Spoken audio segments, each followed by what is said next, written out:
Support for Disrupted comes from the Connecticut Office of Film, Television, and Digital Media. You may not know much about Appalachia if you've never spent much time there. For many people, their idea of the region is largely shaped by pop culture. That includes the book Hillbilly, Elegy. It's the best-selling memoir written by current vice presidential nominee J.D. Vance. The book catapulted Vance into the national spotlight back in 2016, and it was turned into a movie 4 years later. Things could get tough down in Jackson in a heartbeat. But Mama and Papa taught me that you never start a fight. But if someone starts one with you, you better make damn sure you end it. Vance has faced a lot of criticism for his depiction of Appalachia. For many people, the book doesn't reflect the Appalachia that they know and love. Instead, it provides a very narrow view of the people and the region. From Connecticut Public Radio, this is Disrupted. I'm Kalila Brown-Dean. Today, we are focusing on dismissing some of the stereotypes about Appalachia. We'll hear personal stories about the region's rich diversity and some of its overlooked or misunderstood history. Later in the show, we'll hear from poet Crystal Wilkinson. She'll talk about her connection to hundreds of years of Black history in the region. But up first, Nima Avashia. She's an educator and author of Another Appalachia, Coming Up Queer and Indian in a Mountain Place. She joins to talk about finding beauty in a place that doesn't always accept you. A quick note here for our listeners. This conversation discusses mental health and suicide. Nima, welcome to Disrupted.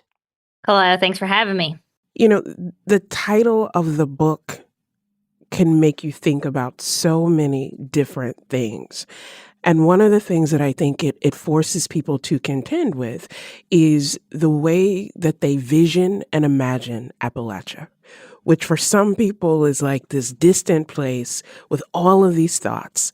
And for you to tell your story and experience about growing up there, I think is particularly poignant. Share with our listeners how you would capture growing up at that time.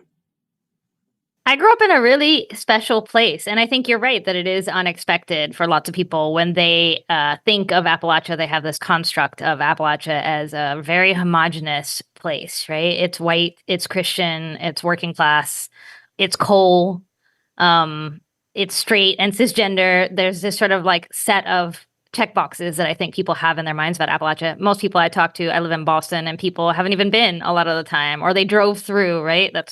Oh yeah, I drove through West Virginia once. But the truth of the matter is that I grew up in a very different part of Appalachia. I grew up in southern West Virginia, in a valley that was known for the chemical industry, which was fed by coal trains, right? But the Kanawha Valley was home to some of the largest chemical companies in the country at the time. You name them, Union Carbide, Monsanto, DuPont, they all had plants. And because of that, there was a significant immigration to the valley of South Asian folks who came to work as researchers and chemists and engineers in that industry. And so we were not a huge community, but there were about 100 families in the Kanawha Valley that were of South Asian descent. And because our blood families were so far away, most of them were in India, 8,000 miles away, we really became family to one another. And so I had this really beautiful experience of both having like a cultural community to sort of fall back into. And then also I grew up on the street with neighbors who were white Appalachians who were incredibly warm and welcoming and loving to my family. And so when I think about my Appalachian upbringing, love is the dominant idea that I hold on to. You talk a lot about love in this book. You talk about community and connection in beautiful ways, but also in ways where there's a tension about what does it mean to love oneself in a space where you constantly feel like, do I fit here? And if not, what does that mean? I want to share with our listeners this piece from your book because it really stood out to me. The subtitle of the book is Coming Up Queer and Indian in a Mountain Place. And you write, As the lone Indian girl in my classes at school, I was surrounded by white girls whose parents allowed them to dress in tight clothing, wear makeup, and put chemicals in their hair. Whether because of my awkward appearance, my brown skin, my yet to be realized sexuality, or some combination of the three, dating was also never an option for me. I knew that I could not be like the girls in my classes, but struggled to build a cohesive identity for myself. Yeah. Being a kid is hard enough. Being a teenager is difficult enough. And then you're managing these spaces of self and identity in a time when most people are just trying to figure it all out. How did that sense of love and connection that you felt as a young child, how did that change as you sort of grew up in this community and became more aware of difference? I think I definitely started to chafe more against the confines of place. I think also, as you get older, your world expands a little bit, and that expansion can show you good things and it can also show you hard things. So, as a high schooler, I played basketball, and I was often one of two players who are people of color on my team, and we would go to other communities in West Virginia, and people were pretty awful. Fans of other teams would throw things, would hurl slurs at us. I mean, I've been called every possible slur you can imagine that would be assigned to every ethnicity because I didn't know what I was. So just call you everything, this sort of like conflict between the love of people I knew and the hate coming from people I didn't, it became much more clear to me. And I think even as I've gotten further into my life and thought back on it, I think there was like a conditionality to belonging, right? Belonging often required silence about things that mattered. So people were very silent about queerness in the community where I grew up. I had queer teachers, like there were queer people in my community. They were living their lives, but like you couldn't talk about it.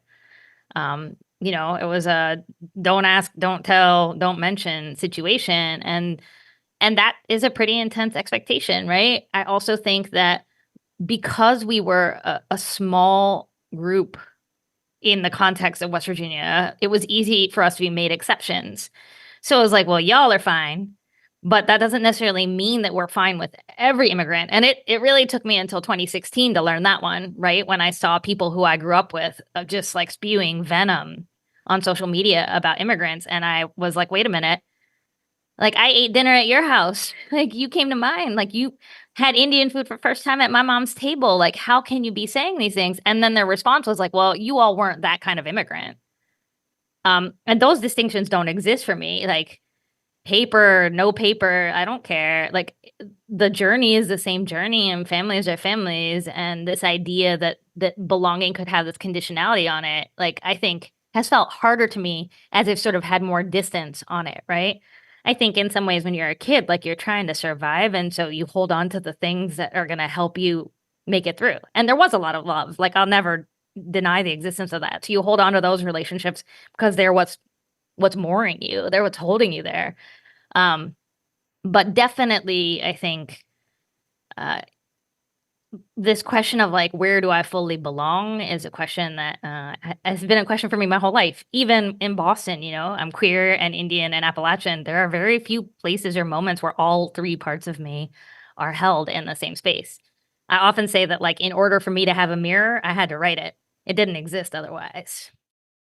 One of the things that I think is so powerful about this book is that you have created a mirror for yourself. You have written your mirror, but you are also writing a mirror for other people who feel that same experience of, I had a childhood best friend who I love that person so dearly as if we were blood related. And it was the 2008 election and a Facebook post that made me say, wait a minute. We grew up together. You know me. Why would you make a statement like that? And so the ways that holding up that mirror allows us to see ourselves in all the varied parts of our experiences, to be able to hold on to the beauty and the goodness, and also say that ugliness was there, but in the moment, it was the love that I needed and really the love that I deserved. What did it mean for South Asian communities or the community that you were a part of in West Virginia? Did the community talk about this collective experience, or was it just keep your head down, go to work, go to school, do what you have to do? Because if they see us as an exception, at least we are safer than if they see us as the other. Yeah, I think it was very much that. And I think that's the message that our parents also passed down to us, right? Don't make waves, keep quiet, like keep your head down. If you work hard, I think our family has really bought some of the myths that sort of underpin America, the myth of meritocracy being a big one, the sort of notion of the American dream as something that's available to everyone as another one. And I think they were taught to buy those things. I think that's how structural racism is set up in America, right? So I don't fault them. Like you can't understand systemic racism if no one teaches you about it. Like you have to have opportunities to analyze systems. And if people don't let you know those systems exist, it takes time. I feel like my parents are in their 70s and they get it now. They've been here long enough. Like they get it in a way that they didn't when they were in their 30s or 40s because they hadn't been there here long enough. Like you have to, the weight of racism in America has to live on your shoulders for long enough for you to see the patterns and not just think, oh, this person is being rude to me because they have those experiences, but they individualize them instead of contextualizing them. I just was so enamored by what you were saying. That line, the weight of racism has to live on your shoulders for you to get it. I was just curious then. You said your parents, sort of as they got older and had this accumulation of experiences, realize it wasn't just people being rude. It's actually racism that's happening. I mean, were there people in your community as you were growing up who were pointing out these things? Or was it collectively, not just your family, but the community saying, look, we just need to do what we need to do to not be targeted? Yeah, what's really interesting is that there was a family that came to the Kanawha Valley first. There was one Indian family that kind of came first, and they came almost 10 years before any of the rest of us did. And so their kids are about 15 years older than I am. And the oldest son in that family, his name was Paul. Paul would get up every year at our Diwali dinner, which Diwali is like the Indian New Year. And Paul would talk about the fact that like we needed to get involved in politics and we needed to speak up for our community's rights and needs. And no one listened to Paul. Everyone kind of the aunties and uncles, they just like dismissed Paul out of hand. They were like, oh, that's just Paul. Paul's going off again.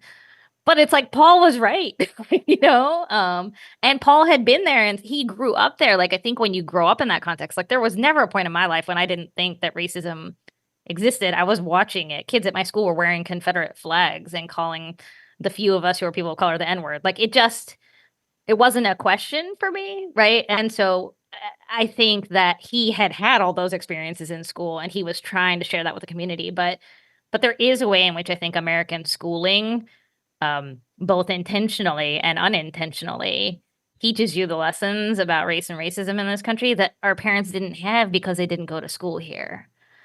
And so I think it has taken them longer. It's taken them watching their kids kind of move through the society and experience inequality in different ways. I think it's taken them seeing how racism plays out for other communities.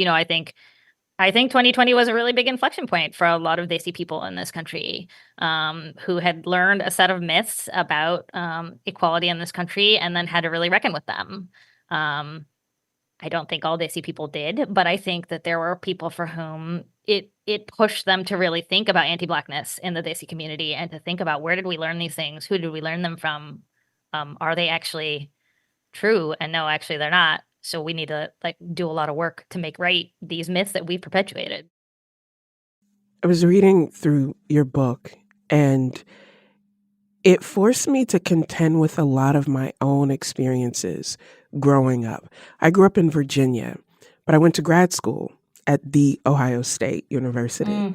So spent a lot of time in West Virginia, whether it was making the trek for breaks. I fondly remember stopping at the Tamarack Cultural Center every time, right?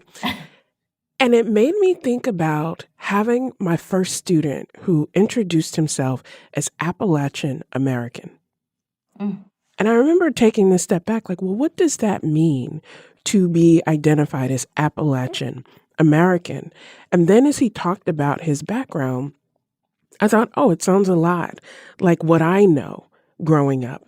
But what I also realized, Nima, in reading your book, you are sharing a lot of stories that most people keep in the household or in the family because there's this fear that when you tell your truth, you force other people to acknowledge their own. Was this difficult for you to decide, I deserve to be able to tell my story and I'm going to share it in this way? I always think about what does it mean for family, for generations, about how they contend with this. What was that decision like for you to write this book? It was extremely hard. Culturally, like I fall pretty far outside the bounds of expectation. I mean, queerness is one layer to that, but also I have been told since I was a very young child that my pen is too sharp, that I have too many opinions, that I need to listen more and talk less. And often those messages have come from men. And so the idea of me having an opinion, never mind writing it down, never mind publishing it, like every one of those things is taking like a further step away from the community that raised me in some ways, in terms of my family. At the same time, this idea that we need to be silent has led to one of my cousins taking his own life and us not having the tools or skills or ability to sort of talk about or support him in the ways that he needed to be supported. It's led to women in my family experiencing significant harm at the hands of men and not having the tools to cope or deal and not having the tools to sort of think about how we support one another through that. That silence serves patriarchy, right? It serves sexism. It serves to continue to propagate systems and structures of power that have existed for generations. And so what I had to think about is, who does the silence serve? And who's harmed by it? And the more I thought about those questions, the more it became clear to me that the people being served were the people who were always served, and the people who are harmed are the people who are always harmed. And so if me telling the story created an opportunity for folks who are harmed to see themselves reflected, to be able to ask a different question, to seek help in a different way, it felt really important to me to do that. The community where I grew up in West Virginia, the Indian community, has experienced a lot of loss. A lot of young people in my community have taken their own lives, died as a result of substances. We can not talk about those things. That's not stopping it from happening. And I feel like when I went home to read from my book, it was the first time I saw like aunties and uncles in the room start to have that conversation and start to talk about like, what does it mean that this is happening to our young people? Like, what does it say about like what we are doing or not doing that's contributing to a real crisis? If you look at the data around South Asian youth mental health in this country, it is a crisis. And it's not going to get better if we don't talk about it. And so I think there was a way in which I knew I was going to sacrifice personal relationships to some degree. Like there were people who were never going to have anything other than a shame response. We're never going to be okay with it. But there are also so many people who need those stories in order to be able to make sense of their lives and figure out ways forward that don't involve blaming yourself and harming yourself because you don't have a different way to understand what's happening. And the thing that's been really powerful is to see the response to that, particularly from young people, young Desi people, young queer people, kind of really reaching out and saying, I was so lonely and I read your book and I don't feel alone anymore. And that to me, I think is like the greatest gift an author can get, is to know that your words made somebody feel less alone or like help them see that they're not by themselves with their questions. It's made, I think, any personal sacrifice or personal disruption sort of feel like it was the right thing to do because it created comfort for somebody who didn't have it otherwise. If you or someone you know is struggling, the Substance Abuse and Mental Health Services Administration National Helpline is 1-800-622-HELP. That's 1-800-622-4357. Coming up, more with author Nima Avashia. She'll tell us what the rest of the country could learn from Appalachia. And later we'll hear from the former poet laureate of Kentucky. She'll talk to us about balancing tradition and moving forward through change. This is Disrupted. We'll be right back. Welcome back to Disrupted. I'm Kalila Brown-Dean. This hour, we're moving beyond the stereotypes of Appalachia and hearing personal stories that show the region's complexity and beauty. We're joined by Nima Avashia. She's author of Another Appalachia, Coming Up Queer and Indian in a Mountain Place. When I read J.D. Vance's memoir, Hillbilly Elegy, a memoir of a family and culture in crisis, I remember wondering if it really represented Appalachia as a whole. But there was praise for the book across the political divide. Asked Nima her thoughts on the book's portrayal of Appalachia. I always think it's important to say anybody is entitled to write the story of their life. So J.D. Vance's story of his family, that's his to tell. I'm not going to question it. It's his story. He's entitled to represent it how he wants to. But the subtitle of that book is kind of complicated because it's not just a memoir of a family in crisis. It's a memoir of a family and a culture in crisis. And I already have a problem because a culture implies that there is a single unified culture of Appalachia. And that's just not the case. There have been Black folks in Appalachia for centuries, more in the context of the Great Migration, folks coming up to work in the mines. That experience of Black Appalachia, what folks like Frank Walker and Crystal Wilkinson call Affrilachia, like it is a whole set of unique cultural experiences that is different than mine of growing up Indian in Appalachia, is different than a white person's experience of growing up working class in Appalachia. Like there are just these threads that I struggle with, this sort of reduction of place to one set of people and one set of ways of being. And I also disagree with the narrative about that reduced group. So even if I was saying, okay, fine, you're not talking about Indian people, you're not talking about Black people, you're not talking about Native people, you're not going to talk about any of us. Okay, well, let's look at what you're saying about white people in Appalachia. And what you're saying is effectively that there is a culture of poverty, that people are fundamentally, like, morally deficient, and that if they are struggling, it's their fault.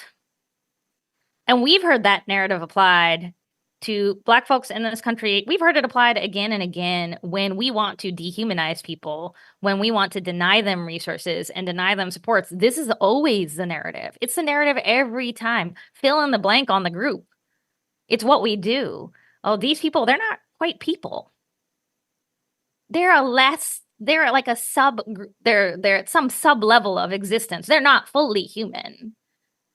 Therefore, they're not fully deserving of our humanity or our care or our support. And I think you see that in the way that people talk about people in Appalachia. And I think you can see that in the way that people talk about immigrants in this country. I think you can see it in the way that people talk about Black folks in this country. Like you can see it in the narrative that then comes to exist, right? That when we start from this place of dehumanizing people, we give permission to a lot of terribleness. 2 years ago in Eastern Kentucky, there were catastrophic floods.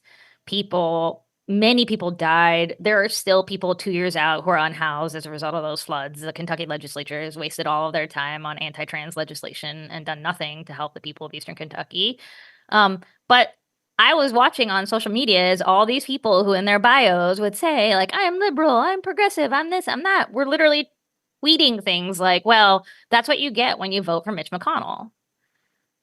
And to me, I just, like, how is that where we've gotten to as a country where, like, someone's saying it's okay that you died because you voted for someone who's different than who I vote for? It's fine for you to lose your house. Like, you don't deserve shelter. You don't deserve safety and security because of how you vote at the ballot box. Like, I don't want people on the right to do that. I don't want people on the left to do that either. None of us should be doing that. Like, that's just not a place we should operate from. But these narratives that reduce and erase, they give permission to that kind of thinking. And that, to me, I think, is the danger of Hillbilly Elegy. That when you say the people of Jackson, Kentucky don't want to work and blame the government for their problems and, are just somehow fundamentally like deficient as a people, it allows entire sections of this country to write off Jackson, Kentucky, to not care about what happens there, and to not fight for the people who live there. And the reality is that Eastern Kentucky is quite blue. Eastern Kentucky is home to Harlan, which was the home of a really beautiful Black community that created, there's a wonderful book called The Harlan Renaissance by Dr. William H. Turner that talks about the sort of art and literature that came out of Harlan in the 20s. There are tons of queer people in Eastern Kentucky. Pikeville Pride has a beautiful, beautiful pride event every year that tons of people come to. So when we have these narratives that erase and reduce all those people, they're not visible. And that allows people who theoretically say, well, I support queer folks, or I support immigrants, or I support these groups.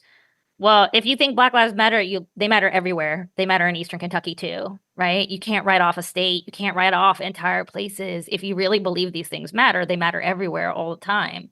But a narrative like Hillbilly Elegy, it gives a lot of permission to harm.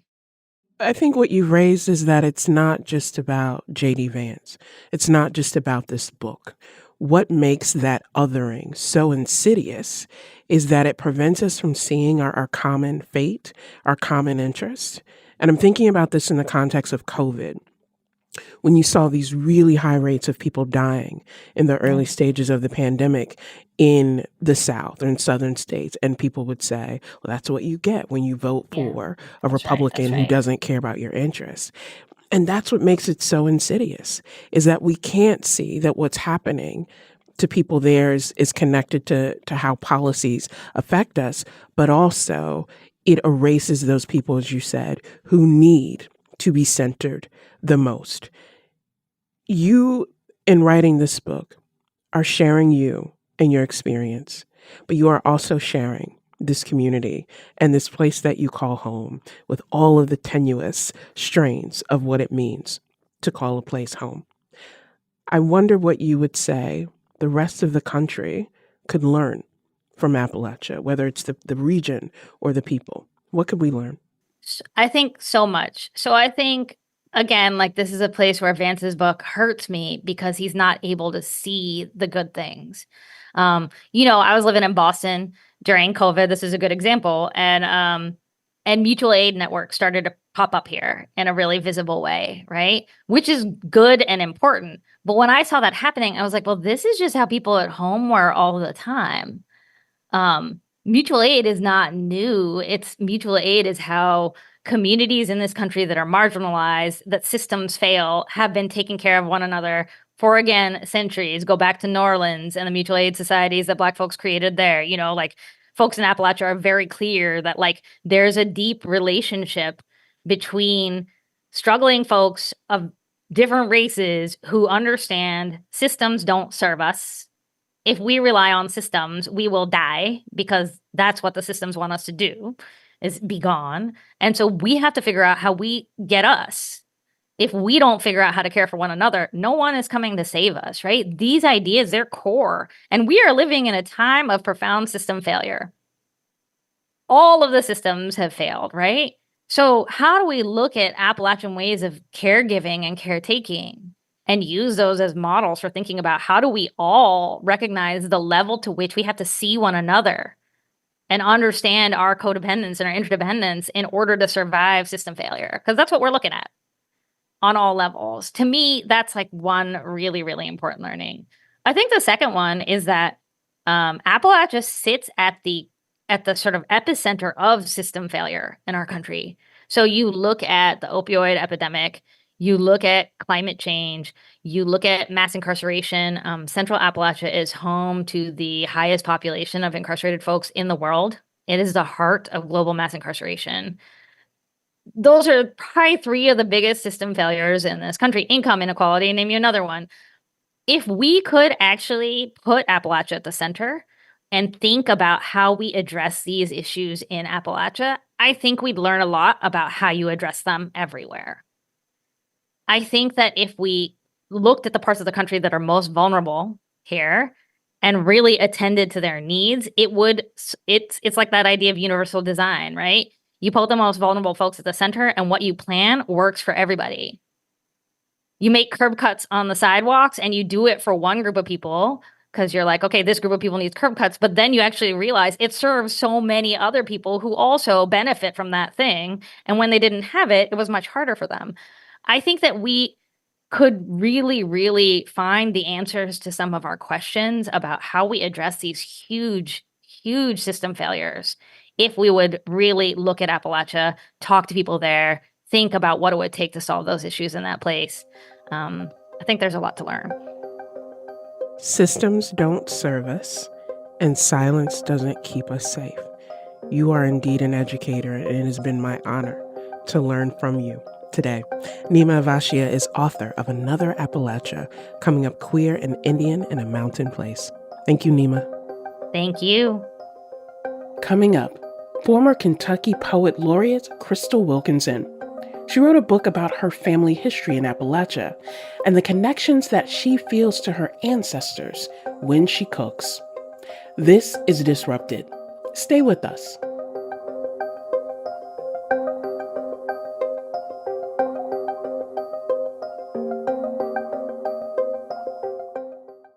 Welcome back to Disrupted. I'm Kalila Brown-Dean. This hour, we're hearing about Appalachia from people who grew up there and have deep connections to the region. Crystal Wilkinson is one of those people. She's a writer, professor, and former poet laureate of Kentucky. She teaches creative writing at the University of Kentucky and is author of Perfect Black. Her latest book is called Praise Song for the Kitchen Ghost: Stories and Recipes from 5 Generations of Black Country Cooks. It's a culinary memoir that delves into Crystal's family history and the connection that she feels to her ancestors when she cooks. Crystal, it's wonderful to have you on Disrupted. Thank you. It's so good to be here. You write that 5 generations of your family have lived in a little hamlet called Indian Creek. Describe Indian Creek for our listeners. Indian Creek is a very rural place, sort of a hidden place. You know, when I went to college and people used to say, "Where are you from?" You know, that's for many of us, and I think particularly for Black Appalachians, that whole thing of like, "Where are you from?" Is huge. And so the way I would describe it is that it's off the beaten path. Like you have to know that you're going there. It is now with technology, but when I was growing up, it wasn't even on the map. And then it's paved now, but it used to be a little gravel road, and we actually used to have to drive through the creek to get up to my grandparents' house. It reminds me, Crystal, a lot of this place that I grew up in Virginia, where it was a big deal when you went from a dirt road to a paved road. Yes. It was this sign of progress, but also a different kind of connection. You start the dedication of this book, Praise Song for the Kitchen Ghost, by raising the names of Christine and Silas Wilkinson. Who are these amazing people? Those are my grandparents. When I was born, my mother suffered from mental illness. She had been diagnosed as being a paranoid schizophrenic. And so my grandparents came to Ohio to get us when I was 6 weeks old. And my mother subsequently moved to Lexington, and I was raised there with my grandparents. And oh, wow, I still miss them all these years later. Such wise people. My grandfather was primarily a tobacco farmer, but also raised pigs and cows and made sorghum.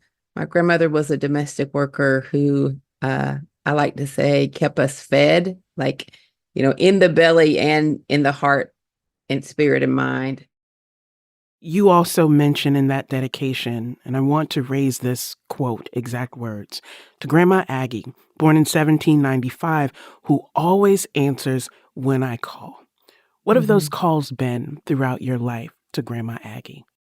I was supposed to be writing something else, as writers always are, when I found her. And, you know, she had been mentioned. I have a couple of cousins who have done our genealogy, and she had been mentioned.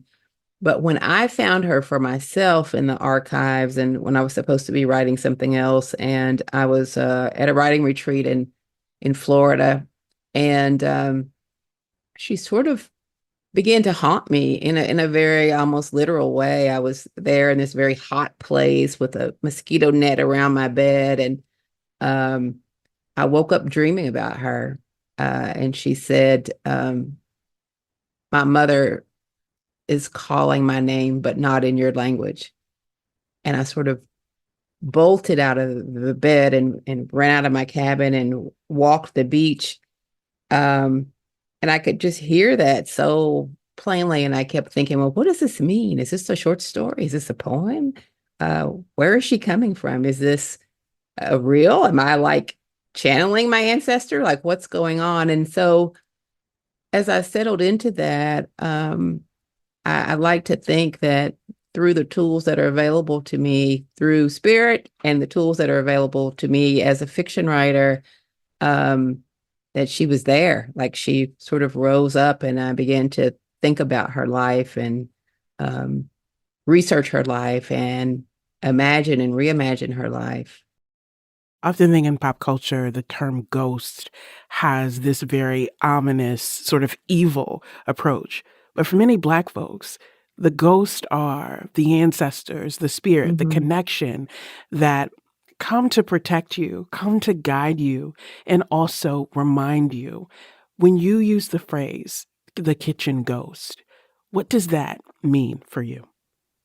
That's exactly what it means. It's the ancestors. It's that sort of African concept of Sankofa of always sort of reaching back to know how you move forward. Um, she and tens of thousands of Black women like her are not documented except for in these very sparing ways. I think I'm lucky in that she's documented probably more than most because of her connection to my third great grandfather who was white. And so as far as like deeds and land transfers and things like that, I can find her in these records, which was overwhelming and very emotional for me. But she definitely serves as a stand-in for all of our ancestors in some way. There is something particularly unique about the area that you grew up in. And I think often the histories, the experiences, the present experiences of Black people in Appalachia go overlooked or ignored or sort of just thrown into the mix of Black people in the South. What is it about the uniqueness of Black people in that particular region that you bring to bear in your work to really challenge our understanding of what Black life feels like in that area?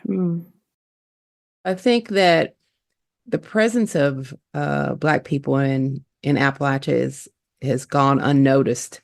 And I think that people have a tendency to make Appalachia a scapegoat. So if Appalachia's a scapegoat, you want to keep it white, you want to keep it poor, you want to keep like one particular view, and it's much more complex than that. So I think the African American presence in Appalachia, which has almost always been there from the very beginning, adds a complexity. So it begins to skew your view if you have a stereotypical view of the region.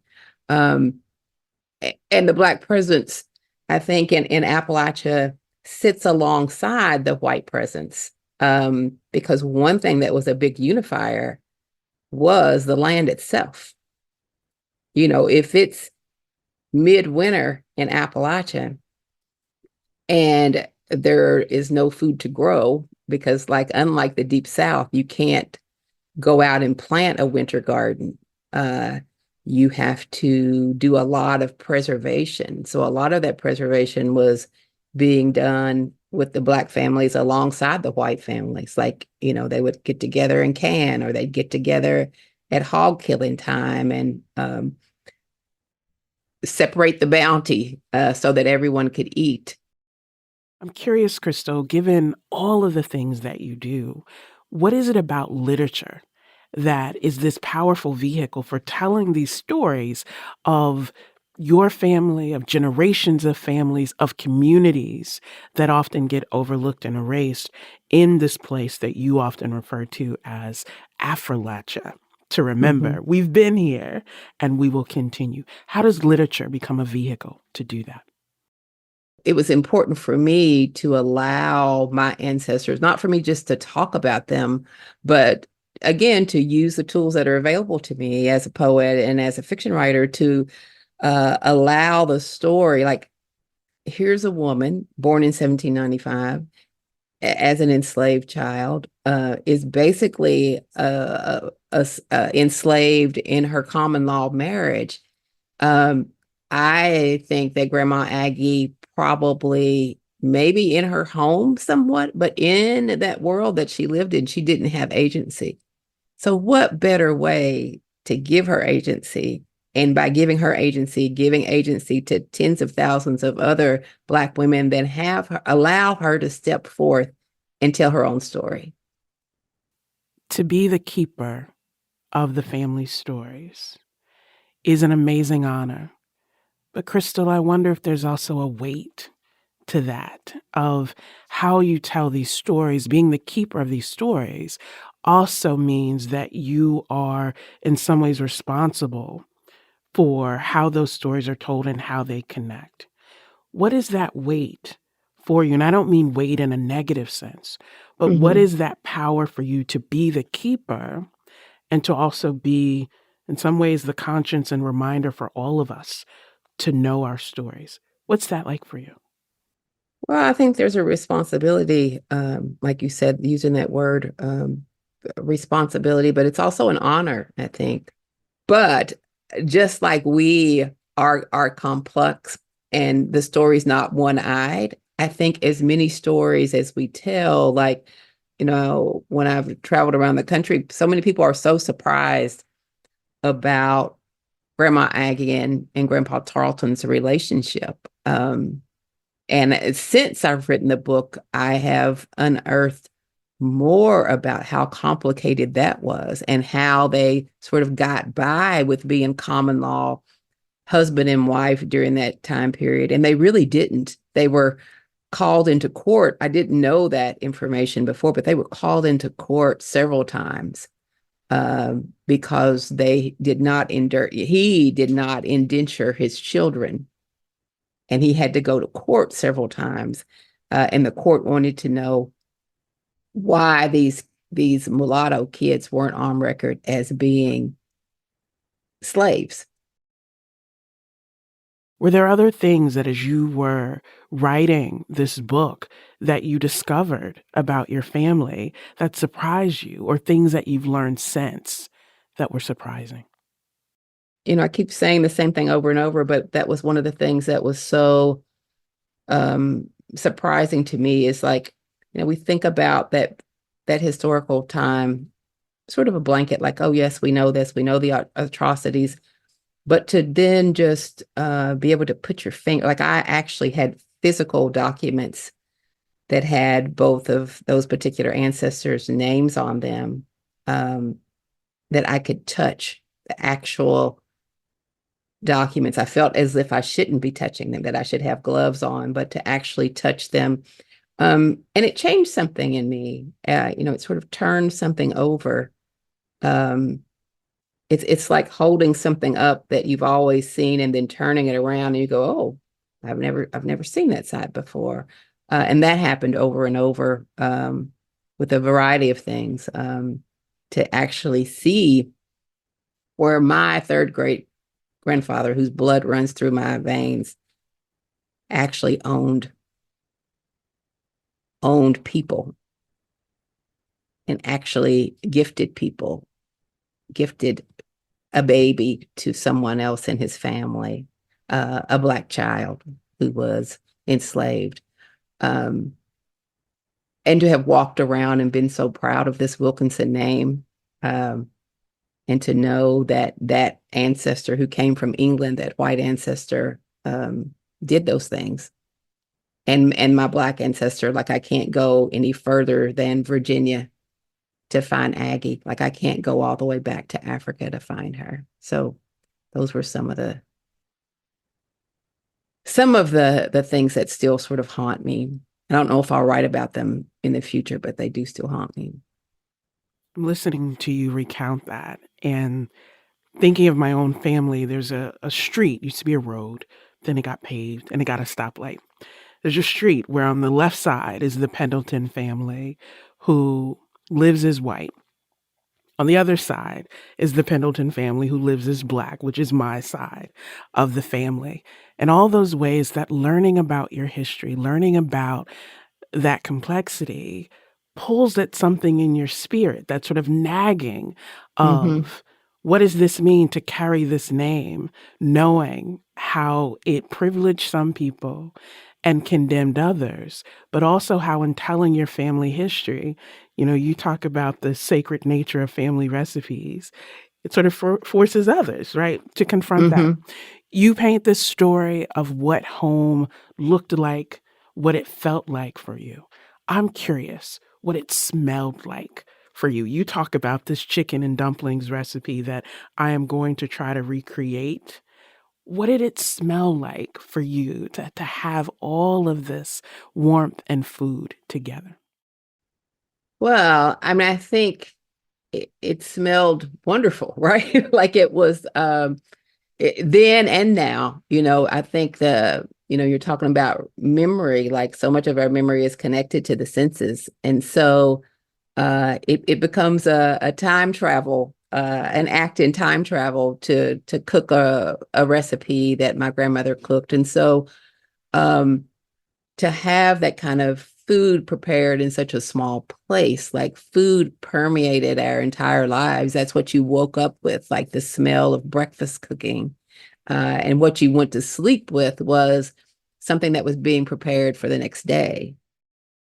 I'm curious, Crystal, how you talk about tradition, lineage, and connection to younger generations who often have a very different orientation to Mm-hmm. food or to family.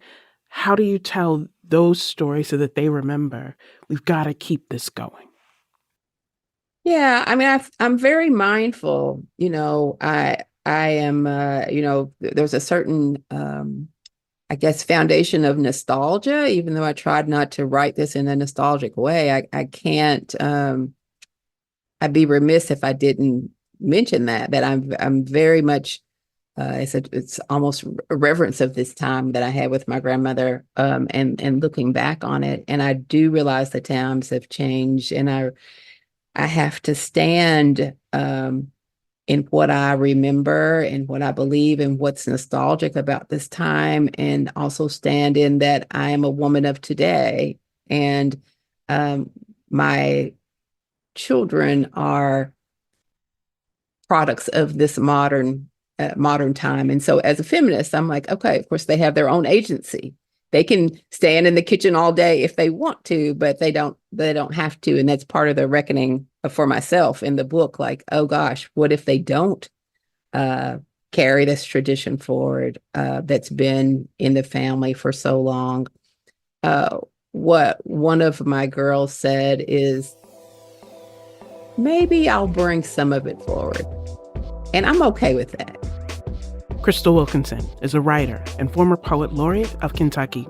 She teaches creative writing at the University of Kentucky, and her newest culinary memoir is called Praise Song for the Kitchen Ghost. Crystal, thank you so much. Thank you. Thank you for having me. Disrupted is produced by Kevin Chang Barnum, Robin Doyon-Aiken, Meg Fitzgerald, and Meg Dalton. Our intern is Frankie DeVivo. You can listen to all the previous episodes of Disrupted by finding us wherever you get your podcast. And you can listen to new episodes every Friday at 9 a.m. From Connecticut Public Radio, this is Disrupted. I'm Kalila Brown-Dean. Thanks for listening.